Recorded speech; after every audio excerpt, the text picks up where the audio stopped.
Welcome to TS news. Junior Nadal అని పేరు పొందినటువంటి మరొక స్పెయిన్ దిగ్గజం అల్కరాస్ వింబుల్డన్ టైటిల్ని నిలబెట్టుకున్నాడు. గత ఏడాది వింబుల్డన్ టైటిల్ సాధించినటువంటి అల్కరాస్ తన కెరియర్లో 25వ గ్రాండ్ స్లామ్ సాధిద్దాము అని ఎదురు చూసినటువంటి జకోవిచ్కి షాక్ ఇస్తూ 6-2, 6-2, 7-6 తేడాతోటి వరుస సెట్లలో జకో మీద విజయాన్ని సాధించి తనకున్నటువంటి వింబుల్డన్ టైటిల్ని డిఫెండ్ చేసుకోగలిగాడు అల్కరాస్. కిందటి నెలే మోకాలి శస్త్రచికిత్స చేయించుకున్నటువంటి జకోవిచ్ అనుకున్నంత వేగంగా మైదానంలో కదలలేకపోయాడు.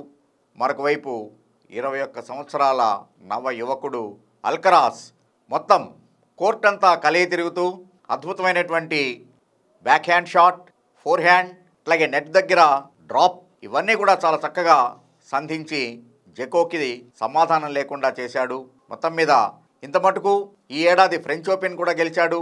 ఆ తర్వాత ఇప్పుడు వింబుల్డన్. ఇంత మటుకు గ్రాండ్ స్లామ్స్లో 4 సార్లు ఫైనల్స్కి వచ్చినటువంటి అల్కరాస్ 4కి 4 సందర్భాల్లోనూ టైటిల్ గెలవటం ఇక్కడ విశేషం. సో ఒక రకంగా అల్కరాస్ ఫైనల్స్కి వచ్చాడు అంటే మాత్రం ట్రోఫీ అతందే అనేటువంటి విధంగా ఈ యువకుడు వింబుల్డన్ సొంతం చేసుకున్నాడు. మొత్తం మీద ఫెదరర్, సంప్రాస్, నాదల్, జకో వీళ్ళ తరం తరువాత ఖచ్చితంగానే భవిష్యత్ తార అల్కరాస్ అని నిన్నటి ఆటతోటి ప్రూవ్ అయింది.